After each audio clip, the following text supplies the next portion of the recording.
পোনপ্ৰথমে আমি অসমচাৰী ছাত্ৰ সন্থা লিডু উপশাখা লগতে লিডু চাহ বাগিচা ACMS মহিলা সমিতি আৰু গাঁও ৰক্ষী বাহিনী সকলোকে আমাৰ অসমচাৰী ছাত্ৰ সন্থা মাৰ্কেটা শাখা সমিতিৰ তৰফৰ পৰা আন্তৰিক ধন্যবাদ জ্ঞাপন কৰিছোঁ।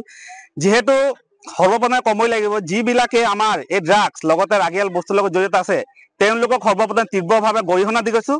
লগতে যিহেতু এতিয়া আমাৰ ৰাইজে লিডু চাহ বাগিচা ৰাইজে সকলোৱে সচেতন হৈছে যে এইবিলাক বস্তু যিসকলে নিজৰ ব্যক্তিগত লাভৰ বাবে নিজৰ উন্নতিৰ বাবে আমাৰ লিডু চাহ বাগিচাৰ পৰিয়ালক আমাৰ নৱপ্ৰজন্মক যি দবংশ দিশে লৈ গৈছে এই আমি কিন্তু কেতিয়াও সহ্য নকৰোঁ।